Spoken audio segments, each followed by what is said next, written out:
الحمدللہ نحمدہ ونصلی علی رسولہ الکریم رب اشرح لی صدری ویسر لی امری واحلل عقدۃ من لسانی یفقہوا قولی۔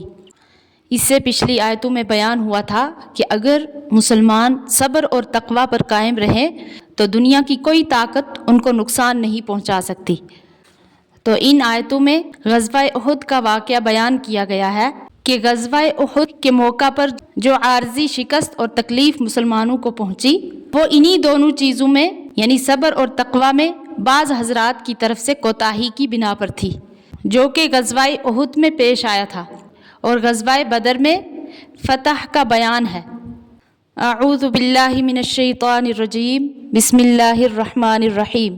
وَإِذْ غَدَوْتَ مِنْ أَهْلِكَ تُبَوِّئُ الْمُؤْمِنِينَ مَقَاعِدَ لِلْقِتَالِ، اور جب صبح کو نکلا تو اپنے گھر سے بٹھلانے لگا مسلمانوں کو لڑائی کی جگہوں پر۔ واللہ سمیع علیم، اور اللہ سب کچھ سنتا اور جانتا ہے۔ یعنی جب آپ مسلمانوں کو ان کے جنگ کی جگہوں کے اوپر جما رہے تھے تو اللہ تعالیٰ آپ کی باتیں سن رہے تھے اور اس وقت کے حالات سب جان رہے تھے۔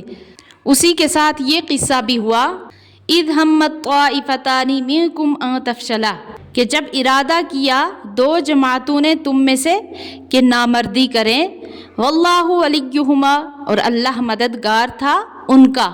اور وہ دو جماعتیں بنی سلمہ اور بنی حارثہ ہیں کہ دل میں یہ خیال آیا کہ ہم بھی ہمت ہار بیٹھے، عبداللہ بن ابی منافق کی طرح۔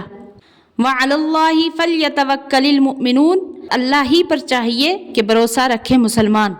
یعنی اللہ تعالیٰ نے ان دو جماعتوں کو ہمت نہیں ہارنے دی اور یہ نصیحت فرمائی کہ جب تم مسلمان ہو تو مسلمانوں کو تو اللہ ہی پر اعتماد کرنا چاہیے۔ وَلَقَدْ نَصَرَكُمُ اللَّهُ بِبَدْرٍ وَأَنْتُمْ أَذِلَّةٌ، اور مدد کر چکا ہے اللہ بدر کی لڑائی میں اور تم کمزور تھے۔ کمزور کا مطلب ہے کہ آپ کے پاس سر و سامان بھی کم تھا اور آپ کا مجمع بھی کفار کے مقابلے میں کم تھا۔ وہ 1000 تھے اور مسلمان 313 تھے، اور اس وقت اللہ تعالیٰ نے آپ کی مدد کیوں فرمائی تھی؟ کیونکہ آپ تقوی پر تھے جس میں استقلال اور صبر بھی داخل ہے۔ تو تم پر لازم ہے کہ آئندہ بھی فاتقوا اللہ لعلکم تشکرون، کہ پس ڈرتے رہو اللہ سے تاکہ تم احسان مانو، یعنی آئندہ بھی اسی طریقے سے رہنا جیسے کہ آپ نے بدر میں تقوی اختیار کیا تھا۔ تو کیونکہ شکر گزاری صرف زبان کے ساتھ خاص نہیں بلکہ پورا شکر یہ ہے کہ زبان اور دل دونوں مشغول ہوں۔ تو ان آیتوں میں جس جنگ کی طرف اشارہ ہے وہ جنگ احد ہے۔ تو یہ سن 3 ہجری کے اندر واقع ہوئی۔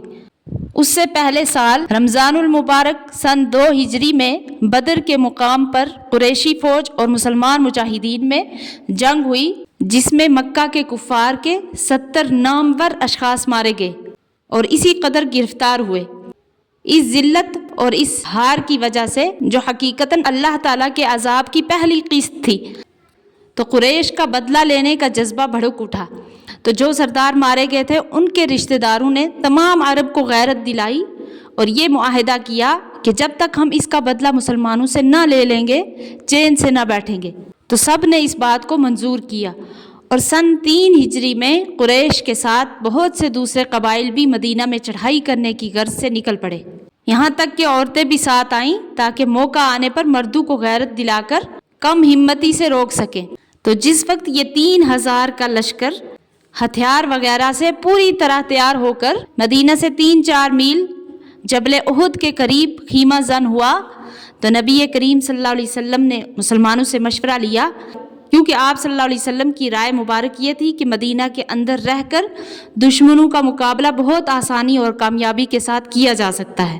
تو اب یہاں پر ایک اور بات تھی کہ یہ پہلا موقع تھا کہ عبداللہ بن ابی جو منافقوں کا سردار تھا، جو ظاہر طور پر مسلمانوں میں شامل تھا، تو اس سے بھی یہ رائے لی گئی جو حضور صلی اللہ علیہ وسلم کے رائے کے موافق تھی، یعنی مدینہ کے اندر ہی رہ کر دشمنوں کا مقابلہ کیا جائے۔ لیکن یہاں پہ کچھ مسلمان ایسے تھے کہ جنہیں بدر کی شرکت نصیب نہ ہوئی تھی اور شہادت کا شوق ان کو بے چین کر رہا تھا، تو وہ اس پر اصرار کرنے لگے کہ ہم باہر نکل کر مقابلہ کرنا چاہتے ہیں تاکہ دشمن ہمارے بارے میں بزدلی اور کمزوری کا گمان نہ کرے۔ تو زیادہ رائے اسی طرف ہو گئی۔ تو تب آپ صلی اللہ علیہ وسلم مکان کے اندر تشریف لے گئے اور زرہ پہن کر باہر آئے تو اس وقت بعض لوگوں کو خیال ہوا کہ ہم نے تو آپ صلی اللہ علیہ وسلم کو آپ صلی اللہ علیہ وسلم کی رائے کے خلاف مدینہ سے باہر جنگ کرنے پر مجبور کیا، یہ غلط ہو گیا۔ اس لیے عرض کیا کہ یا رسول اللہ صلی اللہ علیہ وسلم کہ اگر آپ صلی اللہ علیہ وسلم کا مقصد نہ ہو تو یہیں تشریف رکھیے۔ تو آپ صلی اللہ علیہ وسلم نے فرمایا کہ ایک پیغمبر کو یہ بات زیبا نہیں کہ جب وہ زرہ پہن لے اور ہتھیار لگائے پھر بغیر جنگ کیے ہوئے بدن سے اتارے۔ اس جملہ میں نبی اور غیر نبی کا فرق واضح ہو رہا ہے کہ نبی کی ذات سے کبھی کمزوری کا اظہار نہیں ہو سکتا، اور اس میں امت کے لیے بھی ایک بڑا سبق ہے۔ تو جب آپ صلی اللہ علیہ وسلم مدینہ سے باہر تشریف لے گئے، تقریباً 1000 آدمی آپ صلی اللہ علیہ وسلم کے ساتھ تھے، مگر وہ منافق یعنی عبداللہ بن ابی تقریباً 300 آدمیوں کو ساتھ لے کر راستہ سے یہ کہتا ہوا واپس ہو گیا کہ جب میرا مشورہ نہ مانا اور دوسروں کی رائے پر عمل کیا تو ہم کو لڑنے کی ضرورت ہی نہیں، کیوں ہم خواہ اپنے کو ہلاکت میں ڈالیں۔ تو اس کے ساتھ جتنے بھی تھے زیادہ منافق ہی تھے، مگر بعض مسلمان بھی ان کے فریب میں آ کر ساتھ لگ گئے تھے۔ تو آخر آپ صلی اللہ علیہ وسلم کل 700 سپاہیوں کی جمعیت لے کر میدان جنگ میں پہنچ گئے۔ آپ صلی اللہ علیہ وسلم نے بنفس نفیس فوجی قاعدہ سے صفیں ترتیب دیں، تو صفوں کو اس طریقے سے ترتیب دی گئی کہ احد پہاڑ پشت کی جانب تھا، تو اس لیے پشت کی طرف سے احتمال تھا کہ دشمن ادھر سے آئے، اس لیے 50 تیر اندازوں کا دستہ متعین کیا اور حکم دیا کہ وہ پشت کی جانب اس ٹیلے پر حفاظت کا کام سر انجام دے، لڑنے والوں کی فتح اور شکست سے تعلق نہ رکھیں اور اپنی جگہ سے نہ ہٹیں۔ عبداللہ بن جبیر رضی اللہ عنہ ان تیر اندازوں کے افسر مقرر ہوئے۔ قریش کو بدر میں تجربہ ہو چکا تھا، اس لیے انہوں نے بھی ترتیب سے صف آرائی کی۔ اس کے بعد جنگ شروع ہوئی۔ شروع میں تو مسلمانوں کا پلہ بھاری رہا، یہاں تک کہ مقابل کی فوج میں ابتری پھیل گئی۔ مسلمان سمجھے کہ فتح ہو گئی، مال غنیمت کی طرف متوجہ ہوئے۔ مال غنیمت سے مراد جو کفار اپنا سامان وغیرہ چھوڑ کر بھاگتے ہیں، اس کی طرف مسلمان متوجہ ہوئے۔ تو ادھر جن تیر اندازوں کو نبی کریم صلی اللہ علیہ وسلم نے پشت کی جانب حفاظت کے لیے بٹھایا تھا، انہوں نے جب دیکھا کہ دشمن بھاگ نکلا ہے تو وہ بھی اپنی جگہ چھوڑ کر پہاڑ کے دامن کی طرف آنے لگے۔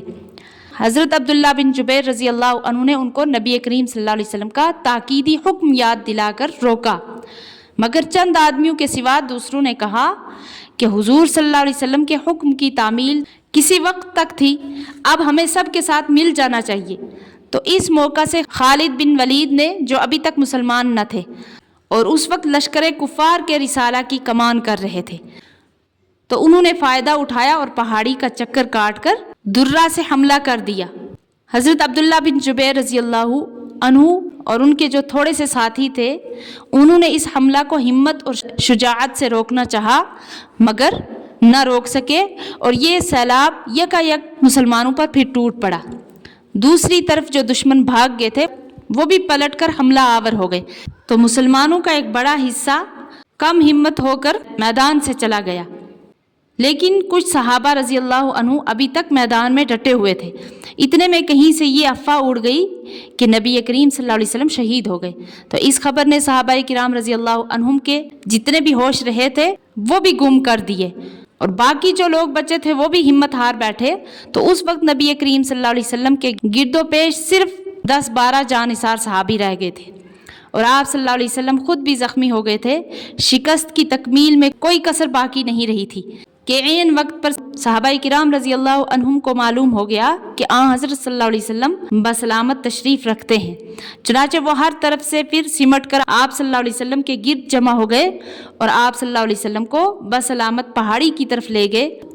اس شکست کے بعد مسلمان حد درجہ پریشان رہے، اور یہ عارضی شکست چند اسباب کا نتیجہ تھی۔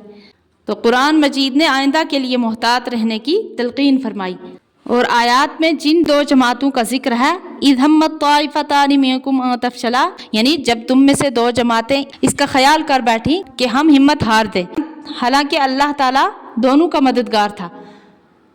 تو ان دونوں جماعتوں سے مراد قبیلہ اوس کے بنی حارثہ اور قبیلہ خزرج کے بنی سلمہ ہیں۔ تو ان دونوں جماعتوں نے عبداللہ بن ابی جو منافق ہے اس کی مثال دیکھ کر اپنے میں کمزوری اور کم ہمتی محسوس کی، لیکن اللہ کے فضل نے ان کی مدد کی اور اس وسوسہ کو وسوسہ کے درجہ سے آگے نہ بڑھنے دیا، اور جو ان کو یہ خیال پیدا ہوا اپنے تعداد اور اپنے سامان کے کم ہونے کی وجہ سے تھا، نہ کہ ایمان کی کمزوری کی بنا پر تھا۔ آخر آیت میں فرمایا فَاتَّقُوا اللَّهَ لَعَلَّكُمْ تَشْكُرُونَ، یعنی اللہ سے ڈرتے رہو تاکہ تم شکر گزار رہو۔ تو قرآن نے جگہ جگہ منافقین کی دشمنی اور مخالفت کے برے نتیجے سے محفوظ رہنے کے لیے تقوی اور صبر کو علاج بتلایا ہے، تو انہی دونوں چیزوں کے اندر ساری کامیابیوں کا راز بتلایا ہے۔ اللہ تعالیٰ صحیح سمجھنے کی توفیق عطا فرمائے، آمین۔